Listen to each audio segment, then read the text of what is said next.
अजब कुमारी। आहा, मुझे उनका एक पद स्मृति में नहीं है, मैं सुना दूं तो कईयों के तो नेत्र सजल हो जाएंगे। श्रीनाथ जी दर्शन करने के लिए गई गोवर्धन में। जब श्रीनाथ जी विराजते थे, आज से लगभग 500 वर्ष पहले, श्री गिरिराज जी में जब श्रीनाथ जी विराजमान थे, ये श्रीनाथ जी श्रीनाथ तो हैं पर इनका मूल नाम गोवर्धन नाथ है, ये गोवर्धन नाथ ही हैं। और ये श्री यशोदा जी के हृदय के लाला हैं। जैसे चित्रकार अपने चित्त में जो छवि होती है उसको प्रकट करता है, ये छवि किसके चित्त की है? ये यशोदा जी के चित्त की छवि है, लाला की। कथा ऐसी है कि जब ठाकुर जी ने गिरिराज जी धारण किए तो सब ब्रजवासी ठाकुर जी को टकटकी लगा करके देख रहे, लाला तेने अपनी नेक्सी सी उंगरिया पे इतना बड़ा पर्वत उठा लियो। ठाकुर जी बोले हम बे। जो चर्चाएं हुई ब्रजवासियों की सब आनंद हुआ, लेकिन यशोदा मैया को चिंता हो रही है। 7 बरस के मेरे लाला ने इतना बड़ा पहाड़ उठा लियो, कहीं जे पहाड़ मेरे लाला के हाथ के ऊपर या लाला के ऊपर कोई कष्ट नहीं दे दे। तो यशोदा मैया बार बार जाती हैं, घी लेकर के आती हैं, ठाकुर जी की भुजा पर लगाती हैं, लाला तो को दर्द तो ना है रो? ठाकुर जी के ना मैया मैं तो बिल्कुल चकाचक खड़ा हूं, और तू मेरे सामने बैठी रहे तो देखो तो रहूंगा, मुंह में बल आता रहेगा। 7 दिन 7 रात्रि के गिरिराज धरण लीला उत्सव में ब्रजवासी सोए भी, ब्रजवासी कहीं घूमने डोलवे भी, गिरिराज जी के नीचे डोल भी रहे हैं, लेकिन एकमात्र यशोदा मैया हैं जो टकटकी लगा करके लाला को देख रही हैं और बार बार प्रार्थना कर रही हैं, हे हमारे इष्ट देवता, हे हमारे कुल देवता, हे हमारे पितर देवता, मेरे लाला की रक्षा करियो, मेरे लाला को बल बढ़ाइयो, मेरे लाला को कहीं बल कम नहीं है जाए, कहीं ये गिरिराज नीचे नहीं आ जाए। हे गिरिराज बाबा, तो को इतने लड्डू उनको भोग लगाऊंगी, तो पर इतना दूध चढ़ाऊंगी, तू मेरे लाला के काज रुई के फोवा की तरह है जाइयो, नीचे मत आइयो। जैसे एक मातृ प्रेम वात्सल्य। तो इन 7 दिनों में ये छवि ऐसी बस गई यशोदा मैया के चित्त में, जब ठाकुर जी व्रत छोड़ करके चले गए द्वारिका। 100 वर्ष बाद जब ब्रजवासियों से मिले तो यशोदा मैया लाला से मिलती हैं। और उस समय सब लोग ध्यान से सुनना, इधर देखो, उस समय ठाकुर जी यशोदा मैया से कहते हैं, मैया मैं तो एक बात पूछूं? हाँ लाला पूछ। मोए ब्रजे छोड़े भय, आपको ब्रजभाषा समझ आ रही है ना? ठाकुर जी बोले, मैया मोए ब्रजे छोड़े भय 100 वर्ष से अधिक है गए हो। मैं तो यूं जानता हूं कि जब मैं गैया चरा करके लौट के आता और वह समय में भी नेक विलंब है जाता तो मेरी मैया छटपटाने लगती जैसे बिना जल की मछली। मैं कभी कभी यूं सोचो करता हूं मैया कि जादना में ब्रज छोड़ के जाऊंगा, मेरी यशोदा के तो प्राण निकल जाएंगे, क्योंकि मोए देखे बिना, मोए अपने आंखन के आगे अनुभव किए बिना तो मैया ऐसी है जाए, मैं अगर चलो गए दूर तो मैया को कहा हाल होएगा। लेकिन मैया 100 बरस बीत गए बिना मोए देखे और तू अभी तक जीवित है। मैया ठाकुर जी करें, भगवान करें, तू तो 1000 वर्ष जीवे, लेकिन मैया मुझको आज ने एक संशय है रहो है कि कन्हैया तो इतनो प्रेम करवे वारी मैया 100 वर्ष कैसे रह लई मेरे बिना। यशोदा मैया के नेत्र सजल हो गए और यशोदा मैया बोली, लाला मैंने सुनी है तू भगवान है। ठाकुर जी बोले, ना मैया सबके काजे हूं, तेरे काजे तो ना हूं। बोले, अगर तू भगवान है तो हृदय में देखनो आवे, हृदय में झांकनो आवे, कौन के हृदय में कहा चल रहा हो तो पता होगी। बोले हाँ, मेरे हृदय में झांक के देख तो को कुछ दिखेगा। जैसे ही ठाकुर जी ने यशोदा जी के हृदय में देखा तो यही छवि यशोदा मैया के चित्त में खड़ी है। मैया बोली, लाला प्राण तो मेरे वही समय निकल गए होते जादना तू व्रत छोड़ के गयो, लेकिन तेरो ये निगोरो रूप मेरे चित्त में बैठो है। मैं जब जब प्राण त्यागवे के काजे जाऊं तब तब मुझको ऐसा गिरधर स्वरूप दिखाई दे, या स्वरूप के कारण मेरे प्राण बचे हुए हैं, तू या स्वरूप को मेरे चित्त से निकाल दे, मैं अभी प्राण त्याग दूंगी। लाला तू तनते तो चलो गयो, लेकिन मेरे मन में ऐसा बैठ गयो, या स्वरूप के कारण मेरे चित्त में प्राण बचे। ठाकुर जी ने मैया को अंक में भर लिया और यशोदा मैया के उस चित्त के स्वरूप को ठाकुर जी ने अपने चित्त में विराजमान कर लिया। ये स्वरूप जो है ना, ये किशोरी जी के हृदय के ठाकुर जी हैं, गोपियों के हृदय के ठाकुर जी हैं। हाथ में नवनीत लिए जो लड्डू गोपाल हैं, ये नंद बाबा के हृदय के ठाकुर जी हैं। पर एक नक पर गिरिराज जी धारण करके, नीचे नजर करके, कमर पर भुजा रख करके जो ये श्री जी बाबा का स्वरूप है गोवर्धन नाथ, ये यशोदा जी के हृदय के ठाकुर जी। कालांतर में जब कलयुग आया तब ठाकुर जी ने मन में विचार किया कि कल की अवतार तो बहुत समय बाद होएगा, लेकिन गिरिराज जी की महिमा बढ़ाने के लिए मुझे कुछ करना तो पड़ेगा। तब ठाकुर जी ने विचार किया और यशोदा जी के हृदय के जो ठाकुर जी हैं उनको श्री गिरिराज जी में प्रविष्ट कराया। और आज से लगभग 550 वर्ष के आसपास पूर्व श्री गिरिराज जी सो भगवान के ये सुंदर विग्रह, जिन्हें हम यशोदा जी के चित्त के ठाकुर जी कहते हैं, श्रीनाथ जी प्रकट हो गए और प्रकट होकर के पूरे विश्व को दर्शन दे रहे हैं। श्रीनाथ जी के जब भी दर्शन करने के लिए जाओ, आपको गोपी भाव है, आपको प्रियतमा भाव है, आपको सखा भाव है, ये ऐसा स्वरूप है ठाकुर जी को, इनसे आप सबरे संबंध बना सको। इनको सखा भी बना सको, इनको प्रियतम भी बना सको, इनको लाला भी बना सको, इनको गुरु भी बना सको, इनको इष्ट भी बना सको। ये सबरे स्वरूप है हमें। तो ऐसे श्रीनाथ जी हैं, ये यशोदा के हृदय के लाला है। और वो श्रीनाथ जी अजब कुमारी, आपकी राजस्थान की एक लाली, ठाकुर जी के संग चौसर खेलती और ठाकुर जी को जिता देती, खुद हार जाती। लेकिन ठाकुर जी से एक दिन बोली, आज आप हारोगे मैं जीतूंगी। सो ठाकुर जी बातें खेलने के, देख तेरे हाथ जोड़ूं, देख सबरे दर्शनार्थी देखें, मोहिया जिता दे। कभी कभी बंधुओं एक बात बताएं, अपने ठाकुर जी के संग ऐसे खेला करो। कैसे? चौसर तो आता नहीं होगा लोगों को, लेकिन लूडो आता है, कैरम आता है। ये जो खेल हैं जिसमें एक दो लोग खेल सकते हैं, ठाकुर जी के सामने विराजमान कर दो और ठाकुर जी से कहो, ठाकुर जी एक चाल में अपनी चलूंगा और दूसरी चाल में आपकी चलूंगा, देखें कौन जीते। हम तो अपने लाल जी के संग खूब खेलें और हर बार हमारे लाल जी हार जाते हैं हम जीत जाते हैं। लेकिन अजब कुमारी क्या करती, पासा डालती और वो इतनी निपुण थी खेलने में कि स्वयं जीत जाती। लेकिन जब वो ठाकुर जी के सामने आई तो नित्य ऐसा पासा खेलती कि स्वयं हार जाती, जानबूझ करके ठाकुर जी को जिताती। ठाकुर जी इतने प्रसन्न रहने लगे उससे। लेकिन एक दिन अजब कुमारी बोली, आप आज हारोगे मैं जीतूंगी। सो ठाकुर जी को, श्रीनाथ जी को मंदिर में खड़े खड़े पसीना आने लगे कि आज ये मुंह को हरा देगी। लेकिन जैसे ही अंतिम बाजी आई, अजब कुमारी ने ठाकुर जी को जिता दिया, स्वयं हार गई। तो ठाकुर जी इतने खुश हो गए, बोले, अरे अजब कुमारी, मैं तुझे इतना प्रसन्न हूं, मैं जानू कि मैं हारवे वारो होता, लेकिन तुम मुझको जिताए दे हर बार, मांग ले कहा चाहिए तो को। अजब कुमारी बोली, बस यही चाह रही थी कि आप ये बोल दो कि मांग ले और मैं मांग लूं। ठाकुर जी बोले, हाँ मांग। बोले, देख लो पीछे मत हटी। बोले, नहीं हटूंगा, तू मांग। बोले, मेरे पिताजी व्रज में मुझे नहीं रहने देंगे, लेकिन मैं आपके बगैर नहीं रह सकती। अब आप कृपा करो, आप मेवाड़ पधारो और मेवाड़ में विराजमान हो जाओ। ठाकुर जी घबरा गए, बोले, अरे ये तेने कहां मांग लियो, मैं अपना व्रत छोड़ के कैसे आऊंगा। बोले, आपने कहा था जो चाहे मांग ले, अब मैंने मांग लियो, आ जाओ मेवाड़। और अजब कुमारी के लिए श्रीनाथ जी व्रजमंडल से राजस्थान आ गए और आज भी मेवाड़ में विराजमान है।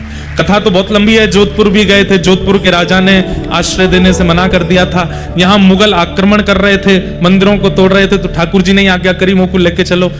पर वास्तविकता यह है कि ठाकुर जी अजब कुमारी के लिए आए, मुगलों से अपनी रक्षा के लिए नहीं आए, अजब कुमारी के लिए आए। और दूसरी बात, मेवाड़ में भक्तिमती मीराबाई का ब्याह हुआ और मीराबाई जब मेवाड़ में रहने लगी तो इतने संत आने लगे मेवाड़ कि मेवाड़ की प्रसिद्धि कहां एक समय राजपूतों की वजह से होती थी, अब प्रसिद्धि मीराबाई के कारण होने लगी। तो मीराबाई ने एक बार प्रार्थना की कि हे नाथ, इस मेवाड़ की प्रसिद्धि मेरे कारण ना हो, आपके कारण हो, ऐसी कोई योजना बनाओ। तो फिर श्रीनाथ जी ने मीराबाई की भी इस इच्छा को पूरा किया कि मेवाड़ की प्रसिद्धि हमसे होगी। आज भी चाहे कागज कुछ भी कहते हो, चाहे कोई कुछ भी कहता हो, मेवाड़ के राजा तो हमारे श्रीनाथ जी हैं, श्री जी बाबा हैं। आज सुबह जब मैं जा रहा था तो भक्तमाल जी पढ़ता हुआ जा रहा था, एक इतने सुंदर राजा की मैंने कथा पढ़ी उसमें। बंधु, नित्य एक नियम बना लीजिए। जैसे कई आजकल के युवा नॉवेल्स पढ़ते हैं, बुक्स पढ़ते हैं, इंस्टाग्राम चलाते हैं, फेसबुक चलाते हैं, एक सदग्रंथ पास में रखा करो, उसमें से भले एक पेज पढ़ो जरूर। इतना सुख मिलेगा आपको, ऐसी ऊर्जा मिलेगी आपको और इतना कुछ नया मिलता है कि बस आनंद आ जाता है। तो एक राजा की कथा पढ़ रहा था, जगन्नाथपुरी के एक राजा थे। कहते हैं कि नित्य जगन्नाथ महाप्रभु का महाप्रसाद उनके यहां आता था। ध्यान से सुनना, महाप्रसाद आता था और राजा जगन्नाथ जी से इतना प्रेम करते थे कि प्रेम से महाप्रसाद आते ही पहले दंडवत प्रणाम करते थे प्रसाद को और फिर उसको स्वीकार करते थे। बंधुओं, एक आपको हम नियम बता दें, चाहे एकादशी हो चाहे आपका कोई भी व्रत हो, किसी भी तीर्थ का यदि प्रसाद घर आता है तो प्रसाद के प्रति नियम कैसा होना चाहिए। मान लीजिए कि कोई प्रसाद लेके आया, कहीं का भी प्रसाद लेकर के जैसे ही आवे सबसे पहले तो प्रसाद को प्रणाम करो, और प्रणाम करके तुरंत, चाहे आपके लाख करोड़ काम चल रहे हैं, सबसे पहले प्रसाद का डिब्बा खोल करके थोड़ा ही सही लेकर के अपने मुख में डाल लीजिए। चाहे एकादशी है चाहे कुछ है, उसके प्रति अन्न बुद्धि मत रखो, उसको पाओ तुरंत। शास्त्रों में कहते हैं, आपने कहा अच्छा प्रसाद रख दीजिए थोड़ी देर में पाऊंगा, अगले क्षण प्राण निकल गए तो नहीं पा पाओगे, अगले क्षण का भरोसा है। जैसे ही प्रसाद दिखे तो दौड़ करके जाना चाहिए, बोले पहले पवा दो, नहीं मेरे प्राण निकल रहे हैं, उससे पहले जगन्नाथ जी मेरे भीतर चले जाएं। प्रसाद का मतलब जिस तीर्थ का प्रसाद आया वो तीर्थ के ठाकुर जी ही आए हैं प्रसाद में बैठ के, उनको तुरंत स्वीकार करना चाहिए। चैतन्य महाप्रभु कहते हैं महाप्रसादे गोविंदे, जगन्नाथ महाप्रभु का जो भात प्रसाद है उसका एक एक तिनका जगन्नाथ जी का स्वरूप है। तो राजा का नित्य नियम था, जैसे प्रसाद आता तो प्रणाम करते, उसको पाते और फिर अपने क्रिया में लगते। लेकिन आज वो अपने एक मित्र के साथ में चौसर खेल रहे थे, और चौसर में ऐसी बाजी चल रही थी कि अब अगली बाजी में पता चल जाएगा कि राजा हार रहा है कि जीत रहा है। तो राजा को तो अपनी जीत प्यारी, तो पासा मल रहे थे, उसी समय महाप्रसाद आया। जैसे ही महाप्रसाद आया तो पंडित जी रोज आते महाप्रसाद लेकर के, राजन जगन्नाथ महाप्रभु का महाप्रसाद आया। तो राजा इतना ज्यादा ध्यान लगा करके खेल रहा था, उसने एक हाथ में पासा लिया, महाप्रसाद को प्रणाम किया और फिर रुकिए अभी लेता हूं, और फिर से पासा खेलने लगे। तो पुजारी जी को नित्य का नियम तो पता था राजा का, लेकिन आज का जो व्यवहार था ये पुजारी जी को अच्छा नहीं लगा। बोले बताओ पासा इतना जरूरी है, वो चौसर इतना जरूरी है कि महाप्रसाद को कह दिया रख दो पाएंगे। थोड़ी देर तो पुजारी जी वहां खड़े रहे, लेकिन राजा हंस हंस करके खेल रहा था, इतना मगन था उसमें। पुजारी जी प्रसाद वापस ले गए अपने साथ। जब खेल पूरा हुआ, राजा जीत गया, हंसा, उठ करके अपने मित्र को हृदय से लगा, आज तो बड़ा आनंद आया खेल में, बड़ा बढ़िया। थोड़ी देर बातचीत हुई, मित्र जब चले गए तो राजा ने तुरंत पूछा वो महाप्रसाद आया था कहाँ है। तो सैनिकों ने बताया, पंडित जी खड़े रहे थोड़ी देर, पता नहीं, फिर ले गए अपने साथ। राजा दौड़ करके गए पंडित जी के पास, बोले आज आप महाप्रसाद वापस क्यों ले आए। पंडित जी की आंखें लाल पड़ी थी, बोले कि राजन ये महाप्रसाद कोई अन्न नहीं है, कोई दाल भात नहीं है, कोई सामग्री नहीं है, साक्षात जगन्नाथ जी हैं। और जगन्नाथ जी किसी के द्वार पर आते हैं और जिसके द्वार पर गए हैं वो दूसरे कार्य में व्यस्त है। जगन्नाथ जी किसी के यहाँ ऐसे खड़े होकर के प्रतीक्षा नहीं करेंगे, इसलिए मैं उनको वापस ले आया, तुमने अपराध किया। तो राजा को इतना आत्मग्लानि हुई, अपराध बोध हुआ कि मैंने ऐसा क्यों किया। तो राजा ने, अब 2-3 दिन हो गए प्रसाद पावे नहीं, सोवे नहीं, उसको आत्मग्लानि हो रही है। ब्राह्मणों की कुछ टोली अपने यहाँ बुलाई, और आज सुबह ही मैंने ये कथा पढ़ी इसलिए सुना रहा हूं। तो सब ब्राह्मणों से पूछे, अगर कोई व्यक्ति द्वार पर खड़े ठाकुर जी का अपमान कर दे, अपना नाम नहीं लिया, ये राजा का विवेक देखो, अपना नाम बोलूंगा तो ये लोग अच्छा अच्छा बात बताएंगे। जैसे कोई व्यक्ति कह दे मेरे से भैया ये अपराध हो गया, तो सामने वाला ये तो कहेगा कोई बात नहीं भैया, सब हो जाता है, ठीक है, सब गंगा जी स्नान कर लो, हो गया सब ठीक, ये प्रायश्चित करा लो, संतों को भोजन करा दो, ब्राह्मण भोजन करा दो। तो राजा बोला अगर मैं कहूंगा कि मैंने अपराध किया तो ये सारे मेरे को कोई ना कोई युक्ति बताएंगे, अपने लिए ना पूछ करके किसी अन्य के लिए पूछता हूं। तो राजा ने कहा अगर किसी के द्वार पर भगवान आए हों और जिसके द्वार पर आए वो व्यक्ति ठाकुर जी का अपराध कर दे, अपमान कर दे, तो उसका दंड क्या होना चाहिए, हमें उसको क्या दंड देना चाहिए, ये बता दीजिए। तो पंडित जी बोले अगर कोई भगवान का अपराध करता है तो राजा को उसका त्याग कर देना चाहिए, चाहे वो प्रजा में से हो चाहे परिवार में से हो, कोई भी हो, ठाकुर जी का अपराध करने वाले को राजा को एक ही दंड देना चाहिए, क्या, उसका त्याग करो। राजा बोले ठीक है, अब आप जा सकते हैं। अब राजा मन में क्या विचार कर रहे हैं, मैंने इस हाथ से अपराध किया, अब मैं इस हाथ का त्याग करूंगा, इसको कटवाऊंगा मैं। कैसे कटवाऊं, स्वयं तो काट नहीं पाऊंगा, अपने हाथ को कैसे काटूंगा, किसी और से कहूंगा तो कोई काटेगा नहीं। तो राजा ने क्या युक्ति बनाई, मतलब देखिए कैसी भगवत परायणता है राजा के चित्त में। 2-3 दिन से जान मुझ करके अपना चेहरा ऐसे बनाया कि बहुत चिंता में है। मंत्री जी ने 3 दिन बाद बड़े संकोच में पूछा, राजन आप बहुत चिंतित दिखते हैं, क्या बात है? तो राजा ने कहा, मंत्री जी मैं तुम्हें बता रहा हूं, तुम किसी को मत बताना। बोले हाँ बताओ। रात में एक प्रेत मेरे कक्ष में आता है और उसका रूप स्वरूप नहीं दिखता, तो वो हल्ला करता है और खिड़की में से केवल अपना हाथ मुझे दिखाता है, और उसको देख करके मैं बहुत चिंतित होता हूं, भयभीत होता हूं, सामने आता नहीं है। उसकी मुझे बड़ी चिंता हो रही है, वो क्या करना चाह रहा है मैं समझ नहीं पा रहा।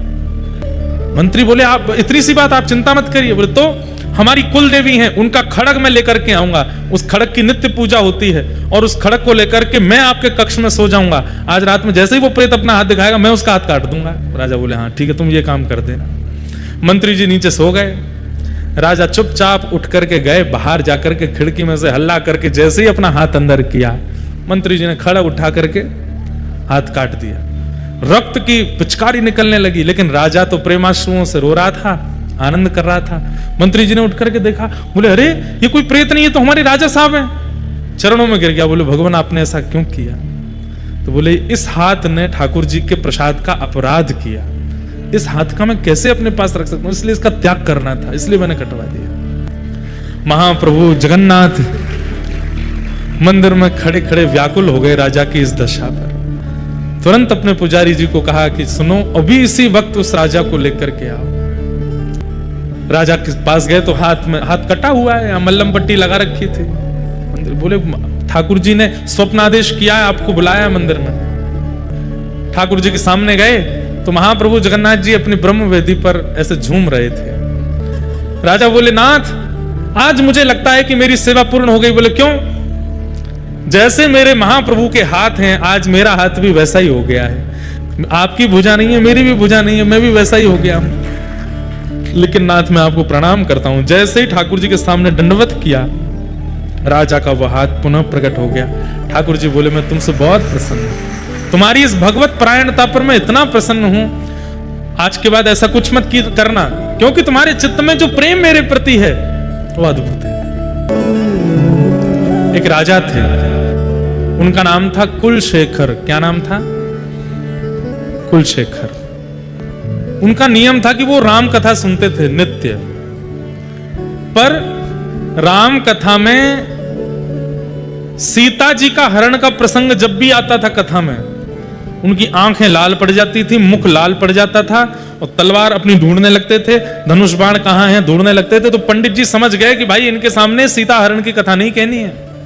तो पूरी राम कथा होती, लेकिन रावण ने सीता जी का हरण किया ये नहीं बोलते थे, वो उसके बदले कुछ बोल देते थे, सीता जी भटक गई, खो गई, लंका पहुंच गई, ऐसे कुछ कह देते थे। एक बार पंडित जी बीमार पड़ गए, उन्होंने अपना बेटा भेजा, बोले तुम कथा सुनाया और राजा को। अब उसको नहीं पता था कि इनके सामने रावण ने सीता जी का हरण किया, ये सुनाना नहीं है। वो तो आंख बंद करके सुनाता चला गया। बोले कि महाराज राम जी तो वन में मृग के पीछे दौड़े, दूर से राम स्वर सुनाई दिया तो लक्ष्मण जी भी दौड़े, लक्ष्मण रेखा बना करके चले गए। इतने में ही लंकापति रावण एक ऋषि का रूप धारण करके आया, भिक्षा मांगने लगा। जैसे ही सीता जी भिक्षा देने आई, हाथ पकड़ करके उसने तुरंत अपने पुष्पक अपने विमान में बिठाया, ले जा करके लंका में उनको बंदी बना लिया। पूरी कथा सुना दी महाराज। राजा के तो आंखें लाल, मुख लाल, हाथ लाल, सब लाल पड़ गए। आज पहली बार उसने सुना था ये प्रसंग कि रावण ने सीता जी का हरण किया। उठ करके कहने लगा, व्यास जी ये रावण कहां रहता है? व्यास जी घबरा गए, लंका में। लंका कहां है? दक्षिण भारत में।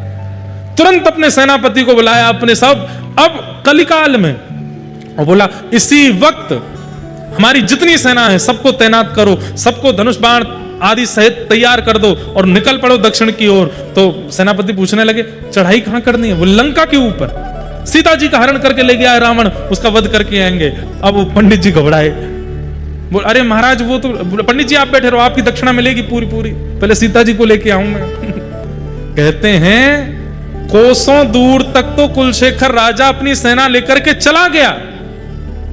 अंत तो गत्वा सेनापति आदि बोले कि इतना धन खर्च होगा, इतनी सेना लेकर के जाना, इनके भोजन प्रसादी के प्रबंध करना, और लंका में रावण कोई है ही नहीं है, और ये महाराज जी लेके जा रहे हैं पूरी सेना, और उनका क्रोध बिल्कुल कम नहीं हो रहा है। रात भर योजना बनाते हैं, लंका का नक्शा कैसा है, हम कैसे प्रवेश करेंगे भीतर, समुद्र पार कैसे करना है, सारी योजनाएं बनाते हैं मंत्रियों के साथ। मंत्री घबराते हैं, बोले कि ये भगवान इनका क्या होगा।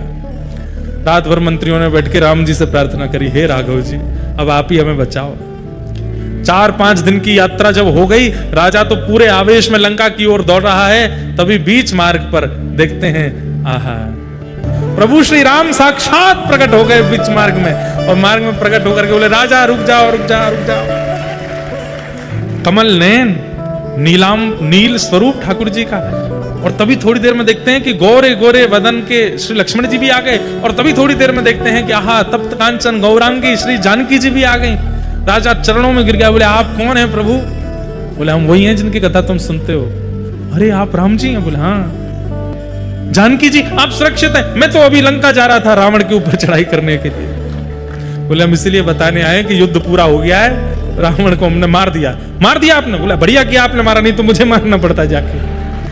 ऐसे ऐसे भाव। उनके लिए कथा कोई कहानी नहीं है, उनके लिए कथा कोई शब्द नहीं है, उनके लिए कथा प्रत्यक्ष है। एक और हुए दक्षिण भारत में, उन्होंने भी कथा में कोई भाव सुना। हाँ, विभीषण शरणागति, विभीषण शरणागति का जब भाव सुना तो उस भाव में यह आता है कि राम जी ने जैसे देखा कि विभीषण शरणागति के लिए आया है, तो राम जी बोले अच्छा इसको बैठाओ, मैं एक बार पूछ के आता हूं। तो हनुमान जी आदि को बुला करके राम जी पूछ रहे हैं कि इसको शरण में लूं कि नहीं लूं। इस बात को सुनकर के उठ के चला गया और इतना रोया नदी के तट पर जाकर के। लोगों ने ढूंढ करके पूछा तुम रो क्यों रहे हो? बोले मैं तो ये सोच रहा हूं, रावण की लंका नगरी में रहने वाला, राम में जीवन जीने वाला विभीषण वो शरण में आता है तो राम जी पूछने जाते हैं। हम तो बड़े अभागे हैं, हम अगर शरण में जाएंगे तो राम जी तो जाने कितनी लंबी मीटिंग करेंगे कि इसको लूं कि नहीं लूं। जो इतना विचार करते हैं शरणागतों को शरण में लेने से पहले, उनकी शरणागति हमको कैसे मिलेगी? इस बात से चिंतित होकर के रो रहा था। राम जी तुरंत प्रकट हो गए, तुरंत उसको स्वीकार किया। बोले भैया तो बिल्कुल चिंतित मत हो, आगे की कथा तो सुनो। आगे कथा में जाकर के सुना तो क्या सुना कि सबने मना किया कि विभीषण को स्वीकार मत करो। सुग्रीव ने तो स्पष्ट कह दिया, बोले रावण का भैया है, उसके साथ इतने साल रहा है, ये शुद्ध कैसे हो सकता है, इसको स्वीकार मत कीजिए। सबने मना किया, लेकिन राम जी कक्ष से बाहर निकल करके आए और सबने कह के भेजा था इसको वापस कर देना नाथ। लेकिन राम जी गए और राम जी ने जाकर के तुरंत विभीषण को अपने हृदय से लगाया, स्वीकार करके तिलक कर दिया। भले ही सब मना करते रहे, लेकिन राम जी फिर भी स्वीकार किए। आगे की कथा में उसने क्या सुना कि भले ही लाख लोग मना करें पर ठाकुर जी फिर भी स्वीकार करते हैं, तब उसके चित्त को शांति मिली। कथा ठाकुर जी से संबंध कराती है, और वो कब कराएगी? आप व्यास जी का चिंतन मत करो। ये मत सोचा कीजिए कि इंद्रेश जी कथा सुना रहे हैं, कोई व्यास जी बैठे हैं। आप तो केवल चिंतन किया करो, शब्द सुनकर के एक छवि देखो और उस छवि में सब अनुभव करो। यहां से अब व्यास जी ने कहा घोड़े पर बैठे हैं तो घोड़ा कैसा है, वो मार्ग कैसा है, वहां पहाड़ हैं, कुछ नदियां हैं। चिंतन करते हुए कथा सुना कीजिए। चिंतन करते करते करते करते ऐसा होगा कि एक दिन पंडाल नहीं दिखेगा, व्यास जी नहीं दिखेंगे, प्रत्यक्ष ठाकुर जी का ही अनुभव हो जाएगा। हम आपको अपनी सत्य बात बोल रहे हैं, हम कथा सोच करके नहीं बोलते। हमें आप लोग दिखते ही नहीं है, हमें लीला ही दिखती रहती है। अब यहाँ ये हो रहा है, अब यहाँ ऐसे हो रहा है, अब यहाँ ऐसे हो रहा है, और जो जो हमें दिखता है हम बोलते रहते हैं। अभी ऐसा नहीं है कि पंडाल नहीं दिख रहा, आप दिख ही नहीं रहे हमको, ऐसा नहीं, पर मतलब चिंतन आता रहता है, कुछ ना कुछ भाव आते रहते हैं। अब जैसे कुलशेखर राजा आ गए, वो बोले मेरी कथा सुना दो। अब उससे पहले कोई और राजा आ गए, उनकी कथा सुनाई। श्रीनाथ जी बोले मेरी कथा सुनाओ, मीराबाई बोले मेरा पद सुनाओ। ऐसे चिंतन आते रहते हैं, और ये केवल हमारे साथ नहीं होता, ये आपके साथ भी होगा। लेकिन उसके लिए करना क्या पड़ेगा? व्यास का चिंतन मत करो, व्यास की वाणी सुनकर के जो लीला चल रही है उसका अनुसरण करो, अनुभव होने लगे। अभी हम बद्रीनाथ में थे, वहां एक महाराज जी हमारे साथ थे। जो लोग सोशल मीडिया पे फॉलो करते होंगे उन्होंने देखा होगा, बद्रीनाथ वाले पूज्य श्री योगेश्वर बालक योगेश्वर दास जी महाराज। आज भी सुबह बागेश्वर धाम में वो साथ में ही थे। तो आप विश्वास नहीं मानेंगे, महाराज जी की आयु अभी 60-70 के आसपास होगी। आज तक वृंदावन नहीं गए, आज तक। राधा कुंड में रहते हैं, गोवर्धन में, या फिर बद्रीनाथ में रहते हैं। 2 ही स्थान है उनके, या तो राधा कुंड गिरिराज जी या बद्रीनाथ। पर आज तक वृंदावन नहीं गए। बाहर से ही वृंदावन को प्रणाम करते हैं, वहीं से निकल जाते हैं। लेकिन आप उनके पास बैठेंगे, उनसे जब चर्चा करेंगे, नेत्र सजल रहते हैं और श्री वृंदावन को याद करते रहते हैं। वृंदावन की एक एक स्थिति उनको पता है। व्रज कैसा है, वृंदावन में राधा वल्लभ जी, बिहारी जी, राधा रमण जी कैसा आनंद करते हैं, कैसा सुख करते हैं, वृंदावन में कौन सी गली है, परिक्रमा कैसी होती है, सब पता है उनको, लेकिन वृंदावन नहीं जाते। मैंने कहा बाबा क्यों ना जाओ? बोले ज्यादा ना जाऊंगा, फिर आऊंगा नहीं लौट के, वहीं रह जाऊंगा। बोले जीवन में एक बार वृंदावन जाऊंगा। आज भैया गए थे ना हमारे साथ, केशव भैया, वो भी दर्शन करके आए, बद्रीनाथ वाले पूज्य महाराज जी। बड़े छुपे रहते हैं, ज्यादा प्रचार में नहीं रहते, पर उनसे आप जब भी वृंदावन की चर्चा करोगे नेत्र सजल हो जाते हैं उनके। और उन्होंने नियम बना लिया है, बोले कि एक ही बार जाऊंगा वृंदावन, और जाऊंगा तो फिर लौट करके नहीं आऊंगा।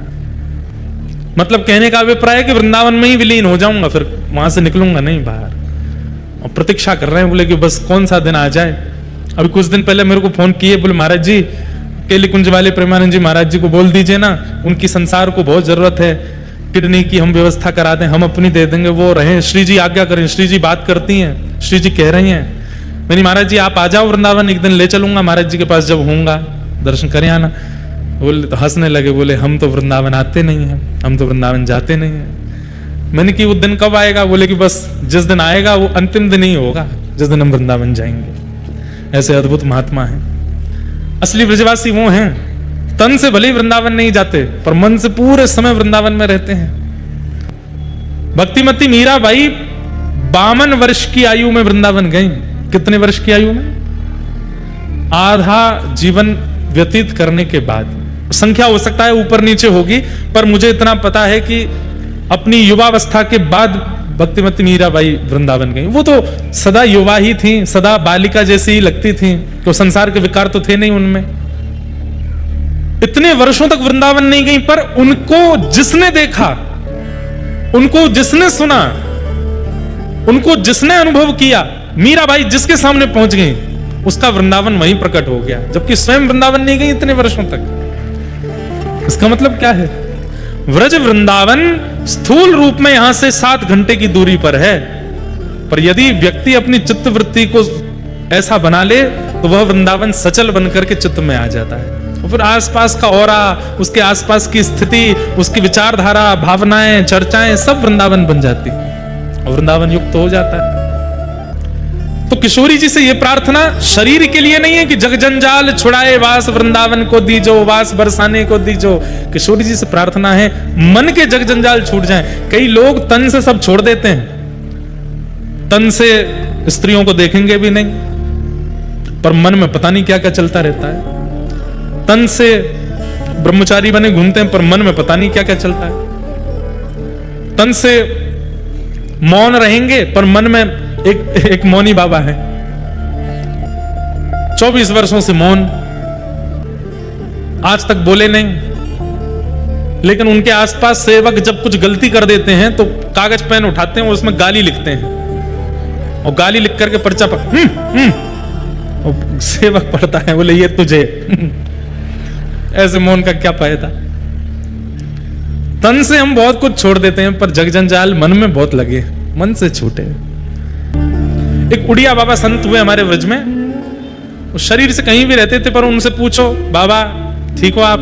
आज बिहारी जी ने पीले रंग की पोशाक पहनी है, आज बिहारी जी ने लाल रंगों को पटका पहनो है, आज बिहारी जी के मुख पे, सिर पे पाग बंधी भई है। किलोमीटरों दूर बैठ करके बिहारी जी का दर्शन करते थे, राधा वल्लभ जी का दर्शन करते थे।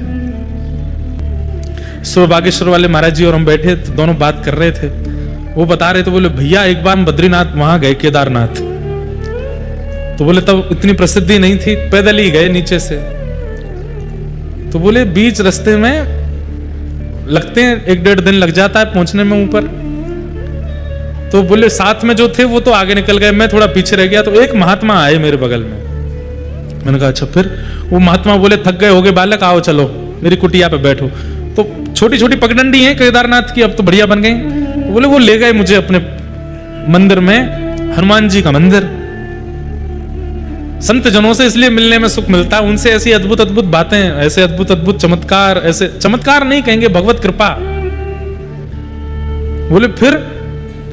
बोले मैं बैठ गया तो मुझसे बोले क्या खाओगे? हमने कहा बाबा पहाड़ों में तो क्या ही है, जो है वो दे दो, नहीं नहीं तुम बताओ तुमको क्या खाना। अरे बाबा अब यहाँ पहाड़ में क्या मिलेगा, हमको तो कुछ नहीं खाना, आप जो दे दो सो ठीक है। बोले नहीं नहीं तुम बताओ ना तुमको क्या खाना है। तो बोले भैया हमने बोल दिया छतरपुर में कचौड़ी वाला है, उसकी दही की कचौड़ी खानी है। बोले मैंने भी मजाक में बोल दिया। बाबा बोले रुको, भीतर गए, बोले भैया वो आज भी कचौड़ी देता है, उस पर टोकन रख के देता है, ऊपर टोकन में संख्या लिखी रहती है। मैंने अच्छा। बोले बाबा गए मंदिर के भीतर से दोना लेके आए, वही कचौड़ी वही दही, उस पर टोकन और रखा था 101 नंबर का। और मुझे लाके बोले लो पाओ। बोले मैंने पाया वही स्वाद वही, मैंने कही तो चमत्कारी सिद्ध बाबा है। बोले फिर हमने 5-6 चीजें मंगवा ली। बोले मां की चाय पिला दो मां का ये खिला दो। बोले मन में क्या आ गया कि भाई इनसे ये विद्या सीखनी है और इनके पास रहना। बोले फिर मैंने कहा बाबा मैं केदारनाथ दर्शन कर आऊं, लौट करके आता हूं फिर बैठूंगा आपके पास। बोले हाँ जाओ दर्शन कर आओ बच्चा। बोले भैया हम दर्शन करने गए ऊपर, मन ही नहीं लगे। केदारनाथ भगवान दर्शन करके 1-1.5 दिन रुके। बोले तुरंत यूं लगे चलो बाबा के पास। बोले नीचे उतर के आया, गौरी कुंड आ गया, फाटा आ गया, लेकिन ना तो वो बाबा ना उनका मंदिर, कुछ भी नहीं। बोले अब उसके बाद हम आज तक 6-7 बार जा चुके, लेकिन वो ना तो वहां पे हनुमान जी का कोई मंदिर है, ना वो स्थान है, ना वो महात्मा है। मैंने महाराज जी जो आप बता रहे हैं इस हिसाब से तो महादेव ही होंगे। ऐसे ऐसे अनुभव होते हैं संतों को, ऋषियों को। और ये सब संभव कब होता है बंधुओं? जब हमारा चित्त शुद्ध होता है। तन को कितना भी नवाओ कोई फायदा नहीं होने वाला, ज्यादा से ज्यादा बगल की गली वाले को पसंद आ जाओगे, पर मन स्वच्छ हो गया तो इनको भा जाओगे, इनको प्रिय लग जाओगे। बस उस मन के मार्जन की कथा है भागवत। मन का मार्जन होता है, मन की निर्मलता, शुद्धता, निर्मलता वो बनती है। भागवत जी क्या है? वेद रूपी कल्प वृक्ष का पका हुआ फल है श्रीमद् भागवत। ऋग्वेद, यजुर्वेद, सामवेद, अथर्ववेद 4 वेद हैं। ये वेद रूपी वृक्ष है और वृक्ष में एक फल है सबसे मीठा, उसका नाम है भागवत। यानी कि वेद वृक्ष हैं, वृक्ष का फल भागवत है। भैया फल जो होता है ना वो वृक्ष का सार होता है। वृक्ष से छांव मिल जाएगी, वृक्ष से श्वास मिल जाएगी, वृक्ष से शीतलता मिल जाएगी, पर भूख की निवृत्ति तो फल से ही मिलती है। वेद छांव दे देंगे, वेद निर्मलता दे देंगे, वेद स्वच्छता दे देंगे, पर जो क्षुधा निवृत्ति है, जैसे हमारे शरीर की भूख होती है रोटी सब्जी से बुझती है, ऐसी आत्मा की भी भूख है। वो भूख, वो प्यास इनके दर्शन से ही मिटती है। सूरदास जी गाते हैं ये चक्र कब बंद होगा उस आत्मा का? जिस दिन हरि मिल जाएंगे, बस उस दिन वो कहेगी अब पायो मैं परम सुख, मुझे आप मिल गए। वेद वृक्ष हैं पर उसका फल श्रीमद् भागवत है। फल भूख मिटाता है, फल क्षुधा निवृत्त करता है। श्रीमद् भागवत फल है, आत्मा की जो क्षुधा है उससे निवृत्त करता है। क्या करो? बोले पिबत भागवतम रसमालयम। इस कथा को जितना हो सके पियो। पियो, कथा सुनो कहा जाता है, पियो थोड़ी कहा जाता है। पर नहीं, यहां पर शब्द कहा गया पिबत, पियो। वो कहां पिए? बोले कान रूपी दोनों में भर भर के पियो, खूब पियो। पीने का अभिप्राय यहां पर वैसे पीने से नहीं है, पीने का अभिप्राय मतलब धारण करो। सुनने में और पीने में श्रेष्ठ क्या है? पीना। क्यों? कान में कोई बोल दे पैरासीटामोल, बुखार नहीं उतरेगा, पर मुख से कोई पिला दे तुरंत बुखार उतर जाएगा। पीने से रोग दूर होता है, सुनने से नहीं। कथा यहां बैठ करके सुनिए मत, पीजिए, मतलब लीजिए, अंदर धारण कीजिए। इसलिए पिबत शब्द, पिबत भागवतम रसमालयम। मोहर हो, बोले कितना पिए? बोले पीते रहो।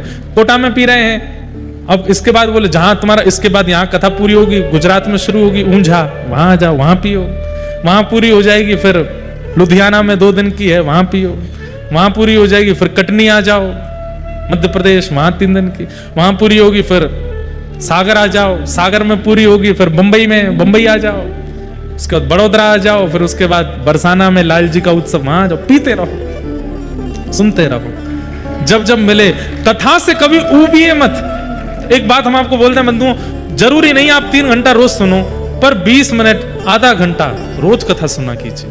चाहे रात में सोते समय सुनो, सुबह उठते ही सुनो, गाड़ी चलाते हुए सुनो, काम करते हुए सुनो, कहीं आते जाते सुनो, आधा घंटा ही दीजिए, लेकिन कथा सुनिए नित्य। सत्संग रोज करो, आप अनुभव करेंगे आपको वो प्राप्त होगा जो जीवन के लिए बहुत बहुमूल्य है। सत्संग नित्य करो। इस प्रकार भागवत की मधुर कथा, ये 3 मंगलाचरण हम लोगों ने श्रवण किए।